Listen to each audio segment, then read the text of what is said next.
Sessão administrativa ordinária do órgão especial.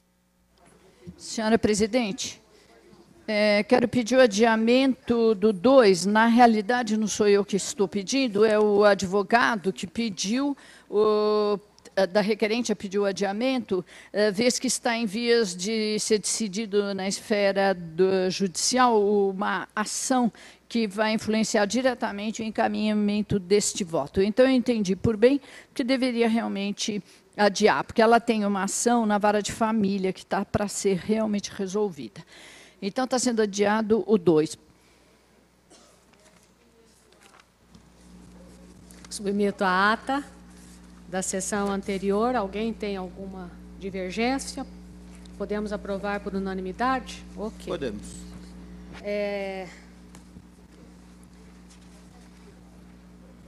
O processo número 1 é um recurso, acho que eu que sou a ré. Então, eu passo. A culpada. Eu passo ao doutor Wilson esse processo número 1. Pode. Pois não, presidente. É o processo TRT-MA número 912610 de 2014, assunto recurso administrativo contra a decisão da excelentíssima desembargadora presidente deste egrégio tribunal, que indeferiu a incorporação de mais 1/5 da FC5 aos seus proventos. Requerente, Eclair Loyola, servidora aposentada deste egrégio tribunal.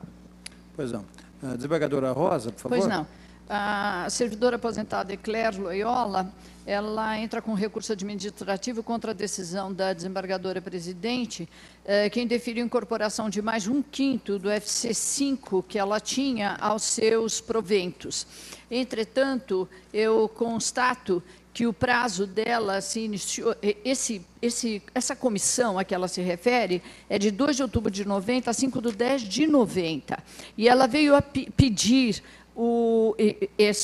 fez este pedido apenas em 5 de novembro de 2012, portanto, depois de 21 anos da publicação de da exoneração daquele cargo comissionado. Portanto, prescrito o direito de petição da requerente para pretender o reconhecimento tanto do direito à manutenção do percebimento daquela função comissionada, como pagamento dos respectivos valores atinentes àquele período em seus proventos. Por esses fundamentos, senhor presidente, eu estou mantendo decidido, negando o provimento ao recurso. Desembargador Nazar. De acordo. Doutora Sônia Franzini. Doutor Fernando. Doutora Hilma. Acompanhe. Eu pergunto, alguém tem divergência? Então, podemos considerar que foi unânime a votação. Então, por unanimidade de votos, foi negado o provimento ao recurso nos termos do voto da excelentíssima senhora desembargadora relatora. Okay. O número 2 está adiado. O número 3, então. É o processo 946-68 de 2015. Assunto: consulta acerca da possibilidade da cessão da servidora Luciana Carvalho Asfora à Procuradoria Regional Federal da 5ª Região da Advocacia Geral da União. Interessado, Fernando Luiz Albuquerque Faria, advogado-geral federal da União, substituto. Doutora Rosa. Pois não, senhora presidente, no caso aqui é de um pedido de cessão de servidora para Pernambuco. A servidora Luciana Carvalho Asfora, inclusive, ela me procurou e procurou, acredito, os outros colegas também. Entretanto, não vejo a possibilidade de ela ser realmente cedida, porque o artigo 93, inclusive da Lei 8.270, fala claramente que, para essa cessão, existe a necessidade que se esteja atribuindo a ela, inclusive, um cargo em comissão ou função de confiança. E o nosso artigo 193 do nosso regimento interno fala claramente em permuta e equivalência do número de servidores, o que não existe também. Por esses motivos, senhora presidente, estou também votando pelo não acolhimento. Alguma divergência? Não. Ok, então, por unanimidade, o próximo é o doutor Wilson também, que vai presidir. É o processo 95530-2015, assunto: recurso contra a decisão da excelentíssima desembargadora presidente deste egrégio tribunal, que indeferiu a extensão da jornada especial de trabalho a todos os deficientes, incluindo o portador de visão monocular como deficiente. Requerente Sindicato dos Trabalhadores do Judiciário Federal no Estado de São Paulo.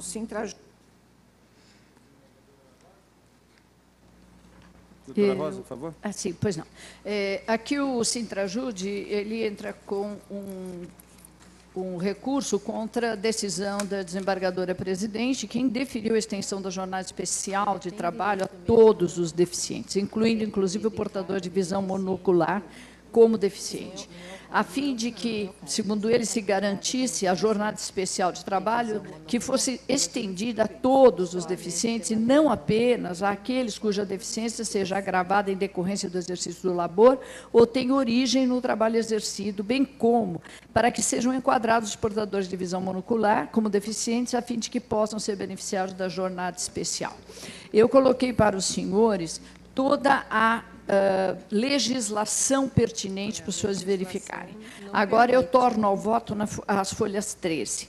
As disposições que eu citei, estão todas aí, constitucionais e infraconstitucionais, supratranscritas, deixam claro que o portador de deficiência tem assegurada igualdade de tratamento, de oportunidades e participação em sociedade, o que compreende sua inclusão no mercado de trabalho, afastadas das discriminações e os preconceitos de qualquer espécie.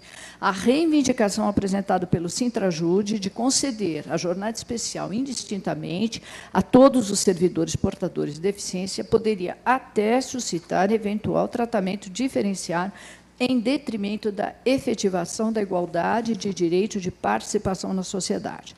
A jornada especial é direito assegurado ao deficiente desde que o cumprimento da jornada regular seja inviável ou dela puder resultar agravamento ou comprometimento da saúde do servidor, mediante apuração por junta médica oficial.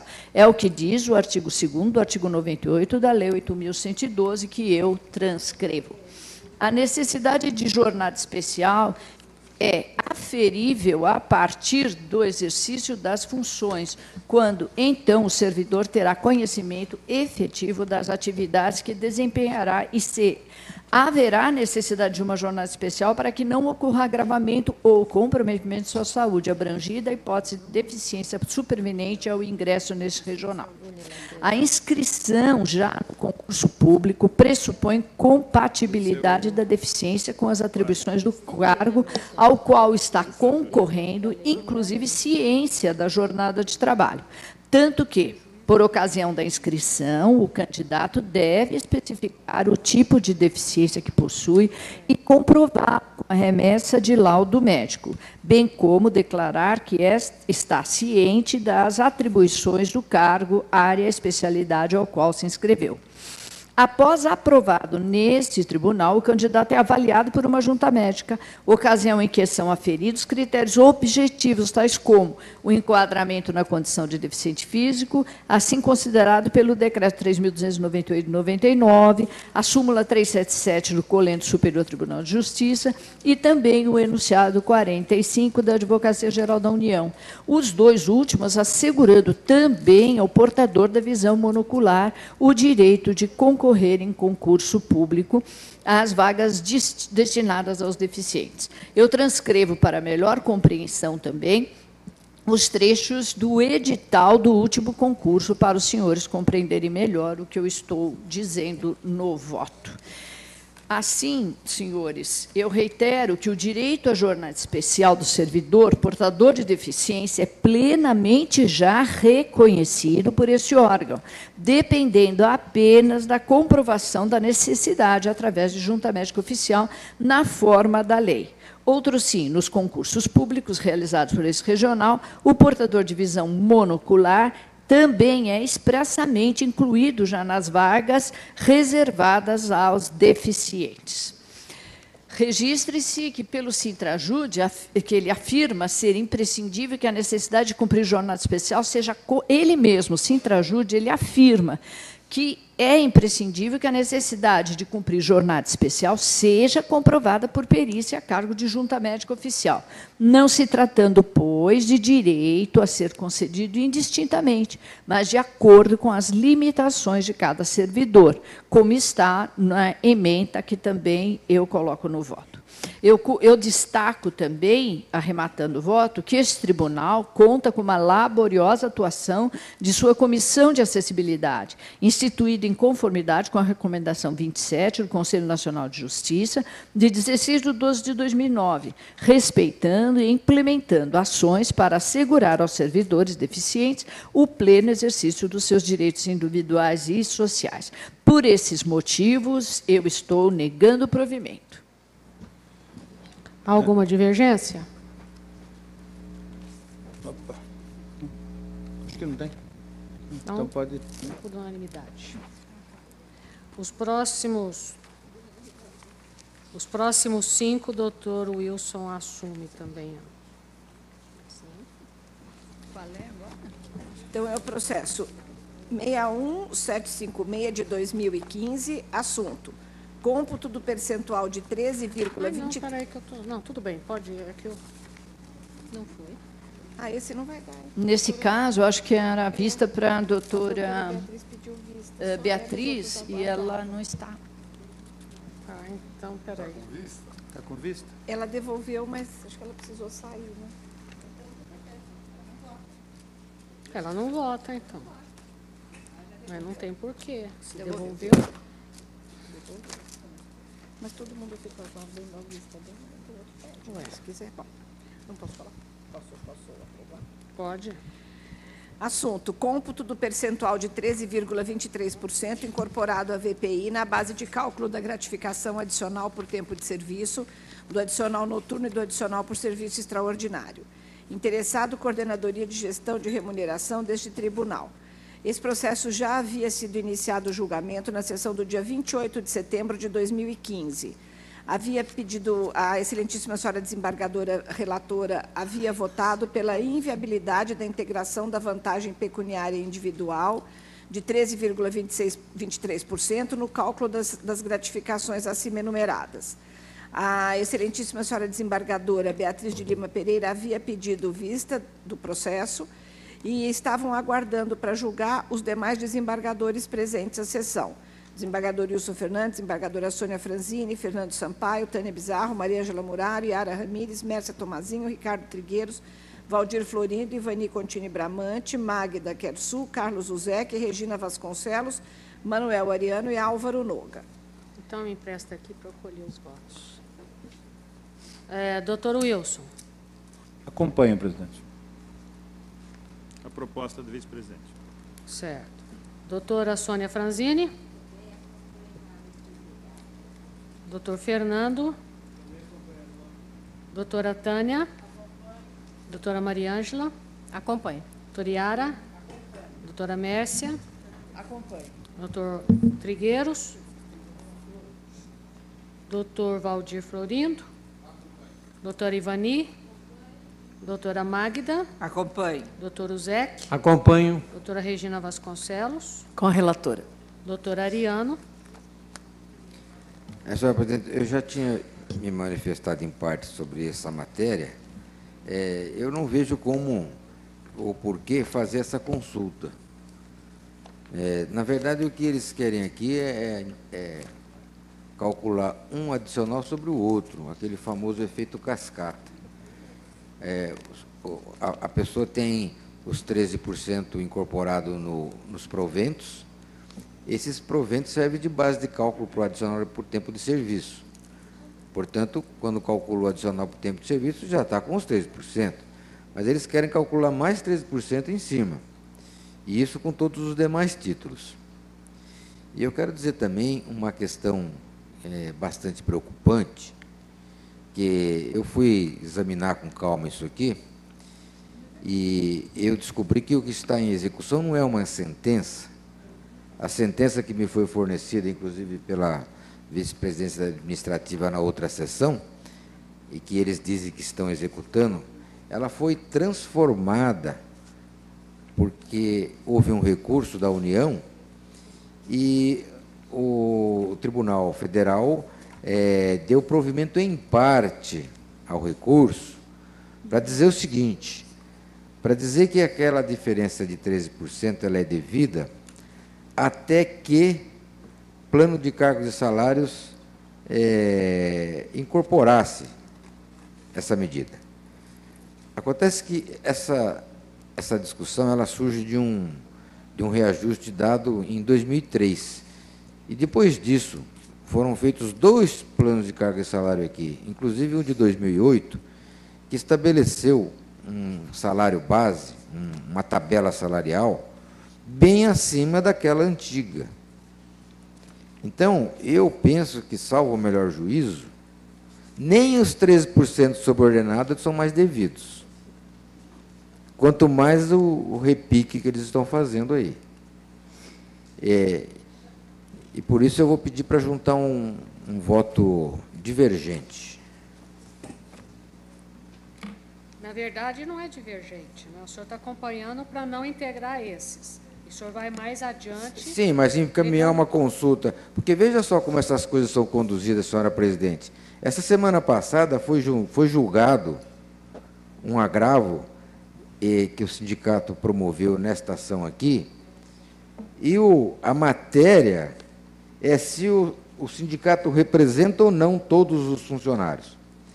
E o tribunal decidiu, claro, óbvio, que sim, que ele representa todos os funcionários.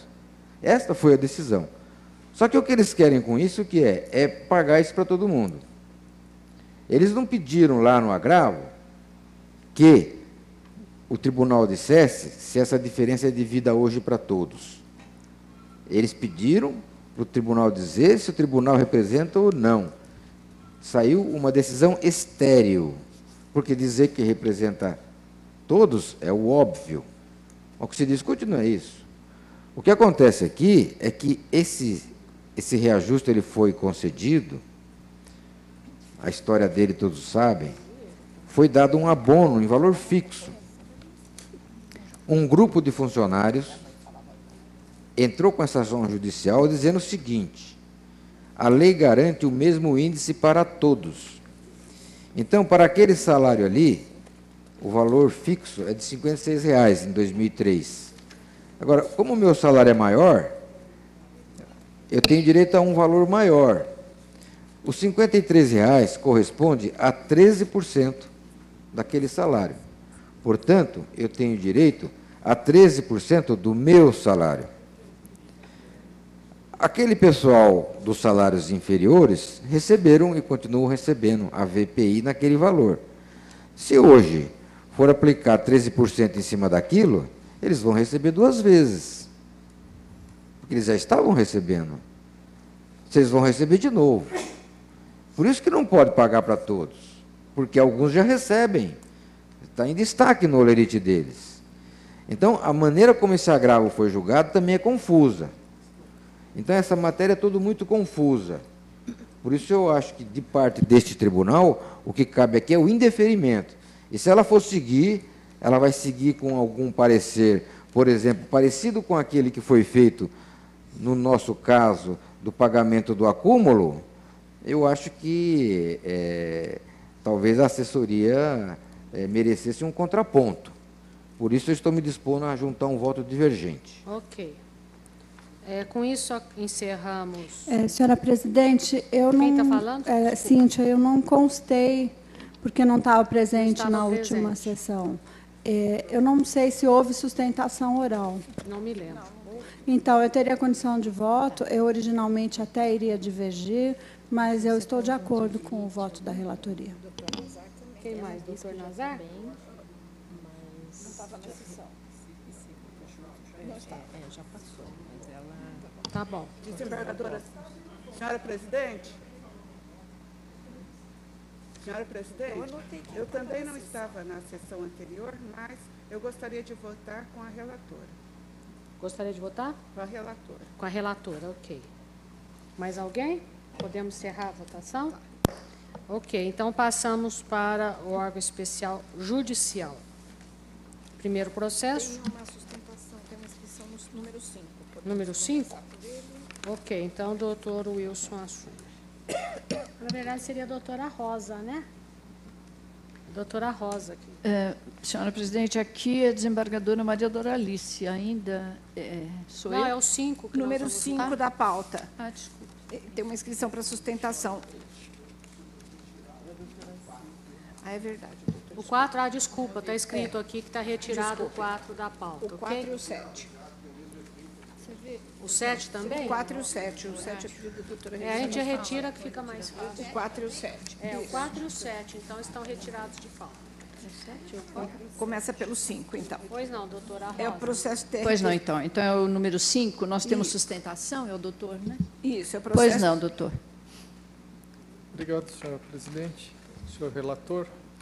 Trata-se de mandado de segurança contra decisão da presidência do tribunal, que em processo de precatório acolheu o parecer da assessoria socioeconômica, no qual, em relação àquela antecipação, chamada antecipação constitucional das pessoas com mais de 60 anos, houve por bem fazer o desconto desse valor que estava sendo pago proporcionalmente entre o principal e os juros de mora da conta que originou o precatório. Entende os impetrantes que esse ato foi feito em flagrante ofensa ao artigo 354 do Código Civil Brasileiro, que se aplica à espécie. O despacho contra o qual se insurgem os impetrantes toma como base, para se fundamentar, decisão havida nesse tribunal em processo administrativo do CSJT, processo 21.95.626/83 de 2009, que foi tomado com base no ato 40/2010 do CSJT, em processo em que estavam sendo pagas diferenças aos magistrados desse tribunal e que, com base nesta legislação de cunho administrativo, principalmente nesse ato 40, foi dito que o pagamento, então, realizado aos magistrados, por se tratar de correção monetária e juros de uma verba que havia sido paga anteriormente, deveria ter esse desconto deste pagamento em juros e em principal. Tendo os impetrantes que não se aplica esta decisão administrativa aos processos judiciais. E mais do que isso, mesmo este ato administrativo 40/2010 já foi revogado. Então, os fundamentos que embasaram o despacho contra o qual é impetrado o mandado de segurança já caíram por terra. E mais do que isso, fundamenta a data vênia à presidência de que o artigo 354 do Código Civil não se aplicaria às execuções contra a Fazenda. Ora, excelências, o artigo 354 nada fala sobre sua aplicabilidade apenas ao cidadão comum ou sua inaplicabilidade nos processos de execução contra a Fazenda. Ele não faz qualquer tipo de ressalva. Ele diz, sim, que quando há um pagamento parcial de uma dívida, primeiro computa-se este pagamento para amortização dos juros de mora havidos, para depois se inserir no desconto do principal. E é isso que pleiteiam os impetrantes, em estrito cumprimento à lei. E mais do que isso, neste mesmo processo, em pagamentos anteriores havidos sob o mesmo título, ou seja, pagamento parcial da verba para os maiores de 60 anos, os cálculos anteriores feitos pela mesma assessoria socioeconômica e aprovados também pela presidência, em momento algum, relegaram ao segundo plano a aplicação da legislação civil do 354. Ou seja, além de afrontar o artigo 354, a decisão data vênia está afrontando o ato jurídico perfeito e a isonomia de tratamento entre todos os participantes desse processo. Outro ponto que gostaríamos de ressaltar brevemente sobre esse assunto diz respeito ao parecer que foi juntado aos autos pela Procuradoria. Em dito parecer, que data vênia até podemos concordar num primeiro momento, diz o ilustre Procurador de Justiça, que este pagamento realizado pelo artigo 100 da Constituição não é um pagamento visando a quitação parcial do débito, e sim uma antecipação do valor a ser pago, e em razão disso que essa antecipação deveria ter esse desconto proporcional, não se aplicando com isso à legislação civil. Ocorre, senhores, que, no presente caso especificamente, este precatório foi expedido em 2008. O pagamento deveria ter ocorrido em 2009. E esta antecipação foi feita agora, entre 2014 e 2015. Então, eu não posso chamar de antecipação um pagamento feito num precatório que a mora já demanda de mais de 5 anos em relação ao seu vencimento constitucional. Então, é sim pagamento parcial da dívida, é sim uma mera quitação provisória de apenas uma ínfima parte dos valores devidos, razão pela qual deve ser aplicada o Código Civil e deve tal valor ser descontado única e exclusivamente dos juros de mora que estão correndo no processo. Então, eram esses pontos que gostaríamos de ressaltar, pleiteando o acolhimento do mandado de segurança e determinando-se o refazimento dos cálculos para que se aplique o artigo 354 e, mais do que isso, para que se mantenham os critérios que já vinham sendo aplicados em referido precatório, visando a isonomia de tratamento de todos os autores. Obrigado, senhor. Pois não. Desembargador Valdir, por favor. Pois não, presidente. A sugestão que trouxe é de concessão da segurança, até para determinar a observância, né, do disposto no artigo 354 do Código Civil Brasileiro. Então, veja bem, é uma mandado de segurança que discute diferenças no cálculo de precatórios, mais especificamente o critério de abatimento da dívida em face de pagamentos parciais. A Fazenda Pública aqui efetuou o pagamento parcial dos valores devidos aos impetrantes em face dos pedidos de antecipação de créditos preferenciais, exatamente na forma do artigo 100, parágrafo 2º da Constituição Federal. Os débitos de natureza alimentícia, cujos titulares tenham 60 anos de idade ou mais, né, têm preferência sobre os demais, sendo pagos, entretanto, apenas os valores equivalentes ao triplo do montante fixado com obrigações de pequeno valor. Então, do pagamento parcial, resulta a necessidade de nova apuração do crédito, com abatimento da quantia já paga. Então, considerando a dívida composta de principal e juros, a controvérsia dos autos aqui reside na seguinte questão: qual seria a base de cálculo para abatimento? Juros apenas, como determina o artigo 354 do Código Civil, 354 do Código Civil, o principal e juros proporcionalmente? Então, o artigo 354 do Código Civil diz o seguinte: havendo capital e juros, o pagamento imputar-se-á primeiro nos juros vencidos e depois no capital, salvo estipulação em contrário, ou se o credor passar a quitação por conta do capital.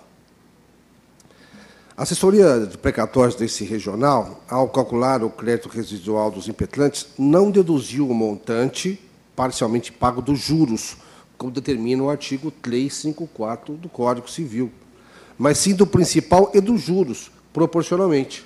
Exatamente essa a questão. Os impetrantes requerem que o abatimento ocorra apenas sobre os juros, em observância a este dispositivo do Código Civil aqui citado, né, com frequência. E penso que estão com a razão aqui, porque este é o entendimento também de uma decisão recente do órgão especial do Tribunal Superior do Trabalho, que eu cito no corpo do voto. Além disso, conforme também se verifica aqui dos autos, por ocasião do pedido de pagamento preferencial formulado por Antônio Carlos Lopes, o abatimento foi realizado apenas sobre os juros, sendo que adotar critério diferenciado em relação aos impetrantes, abatimento sobre principal e juros, né, feriria o princípio da isonomia, como disse o advogado também da tribuna. Então, por essa razão, senhor presidente, eu concedo a segurança para determinar a observância do disposto no artigo 354 do Código Civil como forma de dedução dos valores parciais pagos antecipadamente aos impetrantes, com reformulação do quando devido, de acordo com a fundamentação do voto. É nesse sentido. Pois não. Desembargador Ivani. Eu divirjo. Eu entendo que tem que aqui esse acórdão da ministra Maria Cristina Irigoyen Peduzzi, ela sinaliza que tem que abater dos juros e também do capital. Então, eu divirjo. Eu não concedo a segurança. Muito bem. Desembargadora Magda. Apoio a divergência. Desembargador Carlos Uzec.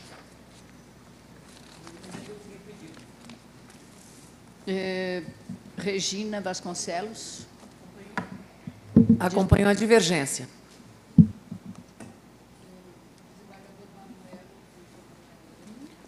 Eu nego a segurança aqui, eu voto com a divergência. Cíntia Tafari. Acompanho o relator. Rosana. Eu não ouvi. Acompanho o relator.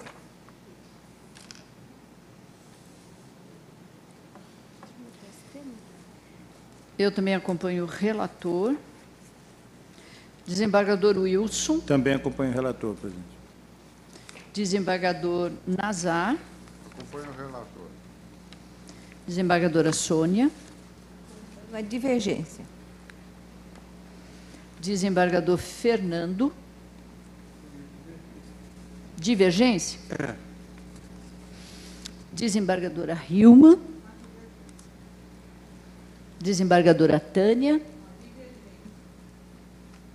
Desembargadora Mariângela. Com a divergência. Desembargadora Iara. Divergência. Desembargadora Mércia. Relator. Desembargador Luiz Antônio Vidigal. Desembargador Ricardo Trigueiros. Senhor presidente, eu estou lendo aqui o julgado do TST. Parece que ele é absolutamente claro no sentido que se abate, primeiro, é o valor relativo aos juros com base no artigo 354 do Código Civil. Está aqui reproduzido, de maneira que eu voto com o relator. Pois não. A proclamação, senhora secretária.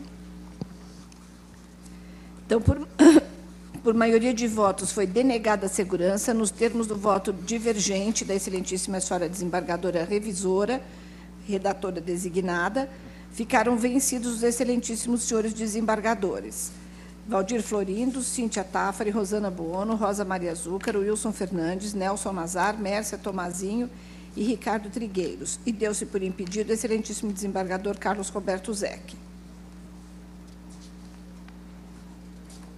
Então, retomamos a pauta principal, processo número 1. É o processo 91.7721 de 2014, mandado de segurança. Relatora, a excelentíssima senhora desembargadora Hilma Aparecida Emetério. Revisora, a excelentíssima senhora desembargadora Tânia Bizarro. Impetrante, Giovane de Souza. Impetrado, ato da excelentíssima senhora desembargadora presidente do Egrégio Tribunal Regional do Trabalho da 2ª Região, doutora Maria Doralice Novaes. Pois não, doutora Hilma. Pois não. Trata-se de mandato de segurança e cuja liminar foi concedida, e a questão aqui versa em auferir o percentual de perda, se foi bilateral, para que a lei pudesse ser cumprida, ou então é unilateral, quando então não seria concedido. E no caso específico, o parecer técnico foi no sentido de que não se concedesse o benefício para a impetrante, no sentido de considerá-la enquadrada nos termos do decreto-lei para efeito de ser considerada portadora de deficiência auditiva. Entretanto, em decorrência da jurisprudência toda que eu menciono no meu voto, eu considero que ela deva, sim, ser enquadrada como deficiente. Por quê? Porque a lei ela expressa ao dizer que a perda parcial ou total de 41 decibéis ou mais auferida por perda bilateral. E é nisso aqui que se prende o laudo técnico. Entretanto, a perda auditiva da impetrante é de 80 decibéis, só que de forma unilateral. E não me parece que o objetivo da lei foi excluir uma pessoa com uma deficiência tão grave dos seus termos. Então, tecendo todas as considerações e juntando jurisprudência, eu estou encaminhando o meu voto para conceder a segurança para reconhecer a condição da impetrante de deficiente auditiva e determinar a sua inclusão na lista de portadores de deficiência com a máxima urgência, assegurando-lhe todos os direitos decorrentes dessa condição. Doutora Tânia. Entendo que a determinação legal é de que haja deficiência bilateral auditiva para que se reconheça a condição de deficiente. Pois não. Doutora Maria Ângela. Com a divergência, senhora presidente. Doutora Yara. É com a divergência também, senhora presidente, até porque o direito pode haver, mas ele não pode ser perseguido através de mandado de segurança, porque não há ofensa a direito líquido e certo. Há direito, mas não é líquido e certo. Doutora Mércia. Também com a divergência. Doutor Vidigal. Dá para ver, né? A ilustre relatora também acompanha a divergência. Doutor Trigueiros. Relatora. Doutor Valdir Florindo. Com o relator. Doutora Ivani. Doutora Magda. Doutor Uzec. Com a relatora. Doutora Regina Vasconcelos. Então, estamos tratando aqui de exceção, de discriminação positiva, e tem normas que estabelecem o critério restrito para a discriminação positiva, criando-se uma desigualdade para igualar. E eu acho que nós temos que seguir essa interpretação, porque a flexibilidade desta interpretação legal pode acirrar uma desigualdade para com os demais que não estão colocados neste grupo. Por isso, eu acompanho a divergência. Doutor Ariano. Eu voto com a relatora. Doutora Cíntia. Peço vênia para acompanhar a divergência. Doutora Rosana. Doutora Azúcaro. Eu mantenho o parecer técnico e realmente eu acompanho a divergência, porque não é bilateral, apenas unilateral, é 20% inclusive num dos ouvidos e no outro total. Então, eu não concedo segurança. Doutor Wilson. Também acompanha a divergência, presidente. Doutor Nazar. Divergência. Doutora Sônia Franzini. Peço vênia para modificar meu voto, porque eu já votei na relatora, mas me curva a jurisprudência maciça do TST, e aqui nós vamos postergar isso aí, essa posse, esse concurso. Então, eu estou me curvando, estou modificando o entendimento, estou acompanhando a senhora relatora. Doutor Fernando. Com a divergência? Ok. Então, por maioria de votos, foi denegada a segurança nos termos do voto divergente da excelentíssima senhora desembargadora Tânia Bizarro, redatora designada. Ficaram vencidos os excelentíssimos senhores desembargadores: Rilma Aparecida Emetério, Ricardo Trigueiros, Valdir Florindo, Ivani Contini Bramante, Magda Quersul, Carlos Roberto Zec, Manuel Antônio Ariano, Rosana Buono e Sônia Franzini. Relatora. Os próximos 3, a doutora Rosa Azúcaro presidirá. Os próximos 3. São os últimos. 4, 2, 3 e 6. É o processo TRT São Paulo 32.911 de 2015, mandado de segurança. Relatora, a excelentíssima senhora desembargadora Maria Ângela Muraro. Revisor, o excelentíssimo senhor desembargador Luiz Antônio Vidigal. Impetrante, Igor de Oliveira Zwicker. Impetrado o ato da excelentíssima senhora desembargadora presidente da Comissão do Concurso do Egrégio Tribunal Regional do Trabalho da 2ª Região, doutora Silvia Regina Pondé Galvão Devonald. Pois não, aqui é a desembargadora Maria Ângela. Pois não, senhora presidente. Trata-se de um mandado de segurança ter posto contra a convocação para a submissão à avaliação multiprofissional, ao argumento de que, uma vez deferida a inscrição preliminar, no sentido de que haveria prova pré-constituída de que o candidato ao provimento de cargo de juiz de trabalho substituto, que seria suficiente para assegurar seu direito a concorrer às vagas reservadas aos portadores de deficiência. Foi indeferida uma liminar pelo excelentíssimo vice-presidente judicial.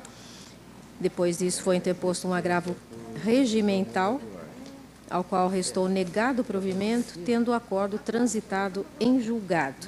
E, relativamente ao mérito, Os argumentos que foram espargidos são insuficientes para refutar a decisão agravada, porque escudada no artigo 75 da Resolução 118/2010 do Conselho Nacional da Justiça, que diz que o candidato com deficiência submeter-se-á em dia e hora designados pela comissão de concurso, sempre antes da prova objetiva seletiva, à avaliação de comissão multiprofissional quanto à existência e relevância da deficiência para os fins previstos na resolução.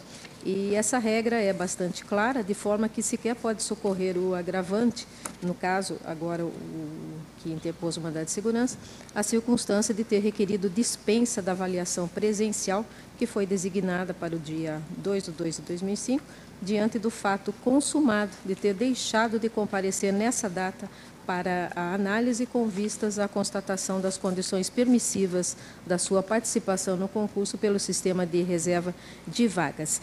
Então, senhor presidente, eu estou denegando a segurança. Não foi fazer. Desembargador Vidigal. Senhor presidente, a impetrante recusou-se a submeter avaliação na comissão de deficiência. Portanto, acompanhando. Desculpe, eu não ouvi. Acompanhando. Acompanhou. Ricardo Trigueiros. Todos vão acompanhar? Ou temos divergência? Eu acompanho. Então, por unanimidade. Eu vou pedir, vamos declarar impedido nesse processo, porque eu apreciei um pedido de liminar, eu deneguei a liminar, então eu entendo que não deveria votar nesse processo. Okay? Então, por unanimidade de votos, foi denegada a segurança nos termos do voto da excelentíssima senhora desembargadora relatora e deu-se por impedido o excelentíssimo desembargador Wilson Fernandes. O terceiro da pauta é o processo TRT São Paulo 53.270 de 2015, mandado de segurança. Relator, o excelentíssimo senhor desembargador Luiz Antônio Moreira Vidigal. Revisor, o excelentíssimo senhor desembargador Ricardo Arthur Costa e Trigueiros. Impetrante, Valéria Cristina Faria de Noronha.